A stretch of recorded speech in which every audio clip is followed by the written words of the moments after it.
Fala galera do segundo ano, espero que todo mundo esteja bem aí, segurando a quarentena. Nesse vídeo a gente vai estar falando sobre o tema mercantilismo e o tráfico de escravizados. As principais fontes para esse vídeo são os textos O que é o mercantilismo e o tráfico negreiro, ambos do site Brasil Escola. Os links para esses textos na íntegra que estão aqui nesse slide também vão estar disponíveis na descrição do vídeo. Espero que vocês possam acessá-los e que esse vídeo seja de bom proveito para vocês. Vamos começar. O que é o mercantilismo? O mercantilismo foi o conjunto de práticas econômicas adotado pelas nações europeias entre o século XV e o século XVIII. Essas práticas econômicas são consideradas pelos historiadores como o estágio de transição do modo de produção feudal para o modo de produção capitalista. Nesse sentido, é incorreto afirmar que o mercantilismo foi um sistema econômico, uma vez que não constituiu em um modo de produção, como o feudalismo e o capitalismo. Foi adotado pelas nações durante o período das grandes navegações e da montagem do sistema colonial no continente americano. Por conta disso, muitas das práticas mercantilistas foram aplicadas pelos portugueses durante o período de colonização do Brasil. É importante considerar que o mercantilismo adotou características distintas de acordo com a realidade e a necessidade de cada país europeu. Como surgiu o mercantilismo? O surgimento do mercantilismo enquanto conjunto de práticas econômicas está diretamente ligado ao fim do feudalismo e à formação dos Estados nacionais modernos. Por Estado Nacional moderno, entende-se o conjunto de nações surgidas durante o processo de centralização do poder na figura do rei. Alguns exemplos clássicos de Estados nacionais modernos foram a Inglaterra, a França, a Espanha e Portugal, que surgiram com o poder centralizado na figura do rei. Junto do rei, surgiu todo um aparato burocrático responsável pela administração em questões políticas, sociais e econômicas da nação. O surgimento dos Estados modernos apoiou-se diretamente no poder da burguesia, na luta para pôr fim aos privilégios de parte da nobreza feudal. O apoio da burguesia permitiu que essa classe investisse no desenvolvimento comercial e manufatureiro. Esse processo de desenvolvimento do comércio e da manufatura, que vai se tornar o embrião da indústria, apoiou-se também na intensa exploração colonial que aconteceu no continente americano. Por fim, o Estado moderno que surgiu nesse período com o poder centralizado no rei, assumiu o controle de questões relativas à economia como forma de garantir seus interesses e resolver entraves que impediam o fortalecimento do poder real. Foi nesse contexto de forte intervenção do Estado na economia, de expansão do comércio mediante a exploração colonial e de crescimento das manufaturas, que se consolidou uma série de práticas econômicas que recebeu o nome de mercantilismo. Como essas práticas econômicas são consideradas embrionárias ao capitalismo, alguns historiadores chamam o mercantilismo de capitalismo comercial. Características. O mercantilismo foi um conjunto de práticas aplicado pelas nações europeias de diferentes maneiras. Essa variação nas formas de se praticar o mercantilismo ocorreu de acordo com os interesses e com a realidade de cada país. De toda forma, as principais características que definiram o mercantilismo foram: primeiro, o metalismo, também conhecido como bulionismo. Esse princípio consistia em defender a acumulação de metais preciosos como principal forma de obtenção de riquezas. Esse conceito foi utilizado principalmente na Espanha, durante o reinado dos reis católicos Fernando de Aragão e Isabel de Castela. Essa prática coincidiu exatamente com o período em que os espanhóis traziam enorme quantidade de metais preciosos de suas colônias da América. O colbertismo é visto, em partes, como o oposto do metalismo praticado pelos espanhóis. Essa prática foi adotada pelos franceses por influência de Jean-Baptiste Colbert e ficou caracterizada pelo incentivo ao desenvolvimento manufatureiro como forma de atrair a moeda estrangeira e, consequentemente, a riqueza. Defendia também uma política de limitação de gastos internos e a balança comercial favorável. Essa teoria defendia que a soma das transações comerciais de um Estado deveria ser positiva, ou seja, o volume de mercadorias vendidas deveria ser superior ao volume de mercadorias compradas. Outros pontos importantes a serem considerados sobre o mercantilismo são o incentivo ao desenvolvimento manufatureiro, o incentivo à construção de embarcações, que era a base para a expansão comercial na época, o protecionismo alfandegário, que se baseia na imposição de impostos sobre as mercadorias estrangeiras. Aqui uma foto do Jean-Baptiste Colbert. Nasceu em 1619 e faleceu em 1683. Ele foi um político francês e suas práticas para a economia da França ficaram conhecidas como colbertismo. O tráfico negreiro. O tráfico negreiro trazia forçadamente africanos para serem escravizados no Brasil e, ao longo de 300 anos dessa prática, quase 5 milhões de africanos desembarcaram aqui. O tráfico negreiro foi uma atividade realizada entre os séculos XV ao XIX. Os prisioneiros africanos eram comprados nas regiões litorâneas da África para serem escravizados no continente europeu e no continente americano. Essa migração forçada resultou na chegada de milhões de cativos africanos ao Brasil. O tráfico passou a ser proibido em terras brasileiras somente em 1850, por meio da Lei Eusébio de Queiroz. Como acontecia o tráfico negreiro? Como se iniciou o tráfico negreiro?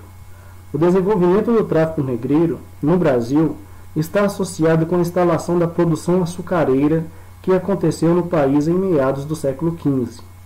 O tráfico ultramarino de africanos, com o objetivo de escravizá-los, tem relação direta com a necessidade permanente de trabalhadores nos engenhos e também com a diminuição da população de indígenas.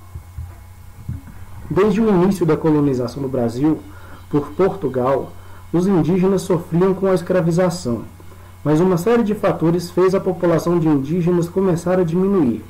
Primeiro, a violência dessa escravização, mas o fator mais relevante na diminuição da população indígena foi a questão biológica, uma vez que os indígenas não possuíam defesa biológica contra as doenças como a varíola, trazida pelos brancos.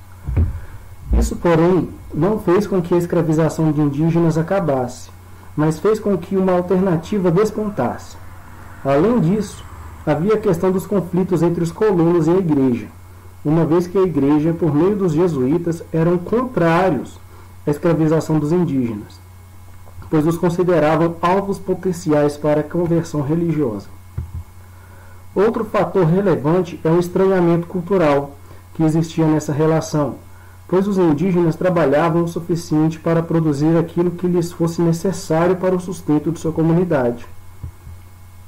A lógica europeia de trabalho para produzir excedente e riqueza não fazia parte do meio de vida indígena, e isso fez com que os europeus taxassem pejorativamente os indígenas de inapropriados para o trabalho.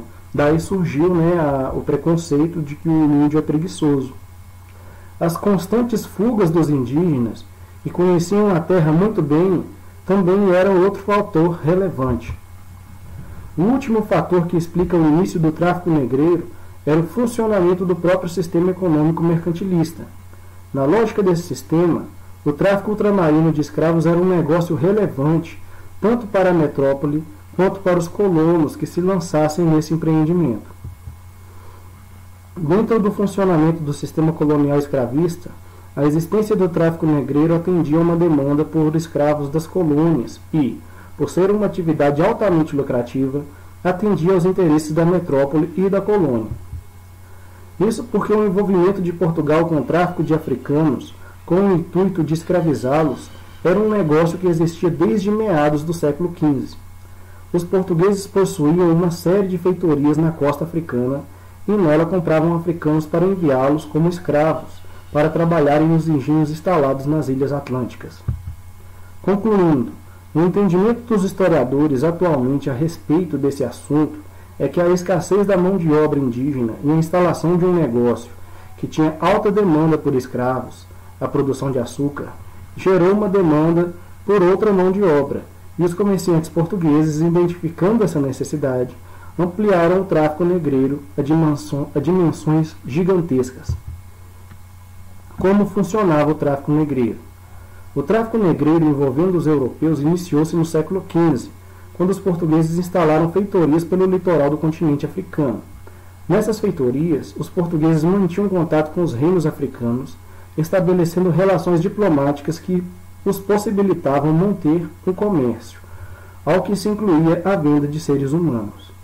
Com o tempo, outras nações europeias começaram a envolver-se com essa atividade, e não apenas os portugueses. O tráfico de africanos realizado pelos portugueses, a princípio, atendia suas necessidades internas e de suas ilhas atlânticas. No século XV, os africanos escravizados por Portugal eram utilizados em serviços urbanos, sobretudo em Lisboa, e eram utilizados na produção de açúcar nas ilhas atlânticas de Portugal, como Açores e Madeira. Com o desenvolvimento da produção açucareira no Brasil, a demanda de Portugal e dos colonos instalados no Brasil aumentou consideravelmente, e já na década de 1580, cerca de 3.000 africanos desembarcavam no Brasil. Apesar de concentrarem-se majorativamente no litoral africano, os portugueses conseguiram penetrar na África Central e criar relações importantes com diversos reinos.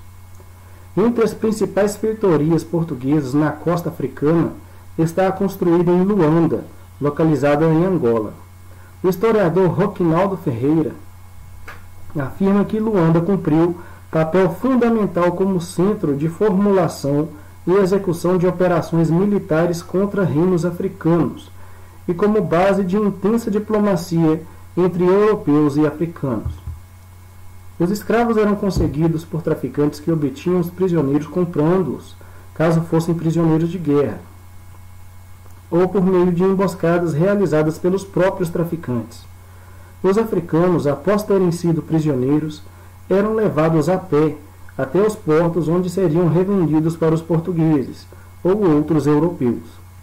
Nesses portos, os africanos eram marcados com ferro quente para identificá-los de qual comerciante eram.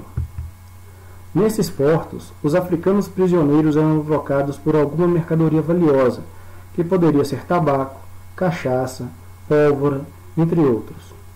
Depois de vendidos para algum comerciante europeu, os africanos embarcavam no navio que os transportaria para a América ou a Europa.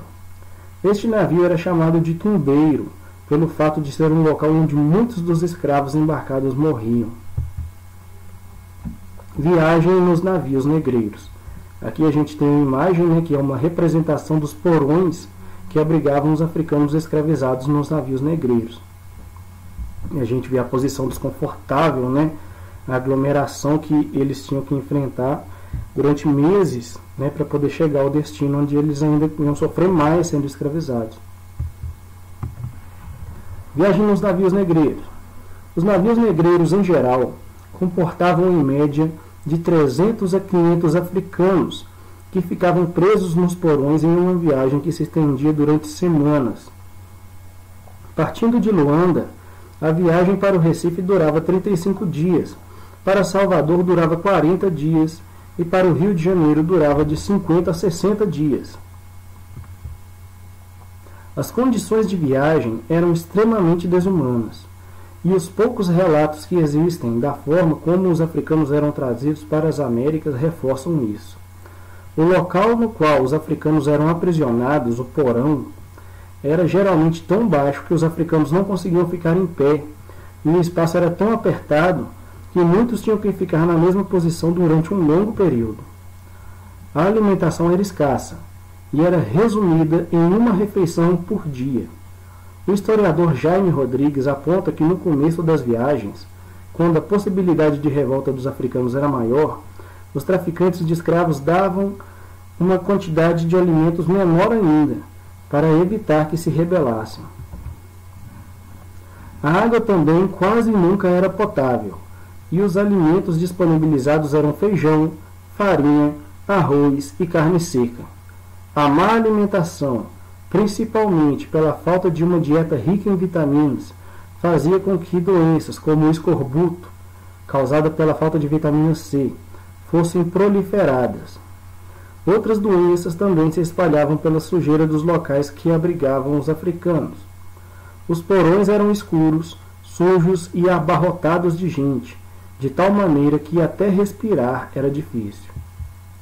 Outras doenças que graçavam os navios negreiros eram a varíola, o sarampo e doenças gastrointestinais. A mortalidade média era de 1/4 de todos os africanos embarcados. Claro que poderia haver variações nas taxas de mortalidade, com algumas viagens tendo menor número de mortes e outras tendo um grande número de mortos.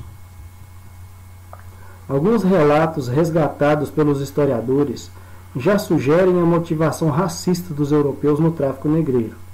Um exemplo foi trazido pelo historiador Thomas Skidmore, com o relato de Duarte Pacheco, um navegante português que chamava os africanos de gente com cara de cão, dentes de cão, sátiros, selvagens e canibais. O tráfico negreiro para o Brasil foi iniciado por volta de 1550, pelos motivos explicados anteriormente. O comércio ultramarino de escravos no Brasil estendeu-se por 3 séculos e encerrou-se somente em 1850, quando foi decretada a Lei Eusébio de Queiroz. Na década de 1580, o tráfico negreiro já era uma atividade bem estabelecida no Brasil e teve sua atuação aumentada no período minerador. Depois que o Brasil conquistou a sua independência, em 1822, o tráfico de africanos foi intensificado até a sua proibição definitiva, e durante todo o período de existência desse negócio, o Brasil foi o país que mais recebeu africanos para escravização no mundo. A quantidade de africanos trazidos para o Brasil e para a América é alvo de intenso estudo de historiadores. O historiador Boris Fausto afirmou que cerca de 4 milhões de africanos foram trazidos forçadamente para o Brasil. Thomas Skidmore, apresentando dados de Philip B. Curtin, fala que o total de africanos trazidos foram de 3,65 milhões. A revisão desses números levou os historiadores à conclusão de que o total de escravos trazidos aproximou-se dos 5 milhões. A historiadora Lila Schwartz e Eloisa Starling afirmam que o número de africanos trazidos para cá foi de 4,9 milhões. Já Felipe Alencastro afirma que esse número foi de 4,8 milhões. Essas duas últimas estatísticas mencionadas são as mais recentes dentro da produção historiográfica. Estima-se que entre 11 e 12 milhões de africanos foram trazidos para a América. Aqui a gente tem uma imagem das ruínas do Cais do Valongo, local onde milhões de africanos foram desembarcados no Rio de Janeiro. As regiões das quais a maior quantidade de africanos foi trazida para o Brasil foram Senegâmbia, no Guiné, durante o século XVI, Angola e Congo, durante o século XVII, e Costa da Mina e Benin, durante o século XVIII. Durante o século XIX, os ingleses proibiram o Brasil de traficar africanos de locais acima da linha do Equador. Ao todo, Angola correspondeu a 75% do total de desembarques de africanos no Brasil. E na primeira metade do século XIX, um grande número dos africanos enviados para o Brasil eram de Moçambique. Os povos dos quais os africanos vieram foram variados. Destaque para os bantus, nagôs, haussás, gegés e etc. Os colonos tinham preferência por escravos de diferentes povos, pois isso dificultava a possibilidade desses de se organizarem e de se rebelarem contra a escravidão. Os locais que mais recebiam desembarque de africanos escravizados foram Rio de Janeiro, Salvador e Recife, e depois poderiam ser comprados e enviados para locais diferentes do Brasil, como Fortaleza e Belém, por exemplo. O escravo era um item com um preço bastante elevado, e o historiador Boris Fausto informou que um colono levava de 13 a 16 meses para recuperar o valor que era gasto. Depois que iniciou o ciclo de mineração, o preço do escravo subiu e passaram a ser necessários cerca de 30 meses de trabalho para que o valor gasto fosse recuperado. Os traficantes pagavam impostos na alfândega instalada nos portos por cada africano que tivesse idade superior a 3 anos e na venda do africano. Informações como sexo, idade e origem eram relevantes. Os africanos escravizados eram comprados para trabalhar na lavoura, em engenhos ou mesmo em trabalhos domésticos. Com a descoberta de ouro em Minas Gerais, um grande volume de africanos foram enviados para trabalhar nas minas. O tráfico negreiro existiu no Brasil até 1850, após um longo período, e a proibição desse negócio só aconteceu pela pressão dos ingleses e pela ameaça de guerra contra a Inglaterra por conta do Bill Aberdeen, a Declaração Aberdeen. O que foi isso? Essa lei inglesa de 1845 permitia às embarcações britânicas invadir as águas territoriais do Brasil para caçar navios negreiros. A proibição do tráfico negreiro aconteceu por meio da Lei Eusébio de Queiroz, aprovada no ano de 1850, e com ela o governo iniciou uma forte repressão ao tráfico, fazendo com que essa prática acabasse rapidamente. Após a aprovação da lei, cerca de 6.900 escravos foram desembarcados no Brasil, até 1856, e depois disso a atividade acabou definitivamente. Resumo do tráfico negreiro. O tráfico negreiro iniciou-se no Brasil pela necessidade contínua de mão de obra escrava e foi resultado direto da diminuição do número de escravos indígenas. O tráfico negreiro era uma atividade extremamente lucrativa e atendia aos interesses da coroa, dos portugueses e dos colonos. A presença portuguesa no continente africano ocorreu por meio de feitorias, as quais os permitiam criar laços comerciais com diferentes reinos africanos. Os africanos obtidos para a escravidão eram prisioneiros de guerra, revendidos ou eram capturados em emboscadas elaboradas pelos traficantes. A principal feitoria portuguesa instalada na África foi a de Luanda, e os escravos angolanos corresponderam a 75% do total desembarcado no Brasil. Os africanos vinham nos tumbeiros, aprisionados em péssimas condições nos porões dos navios em viagens que se estendiam de 1 a 2 meses. O Brasil recebeu aproximadamente 4,8 milhões de africanos escravizados durante 3 séculos de tráfico. O tráfico no Brasil só foi proibido por pressões inglesas que resultaram na aprovação da Lei Eusébio de Queiroz em 1850. Os escravos eram obtidos na África por meio dos traficantes que compravam prisioneiros de guerra ou sequestravam africanos.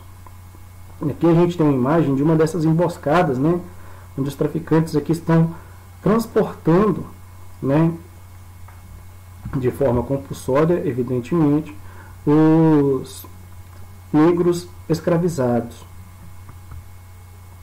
Aqui as referências, né, que foram usadas aqui nesse vídeo, e espero que o vídeo tenha sido proveitoso para vocês, e até a próxima aula. Obrigado.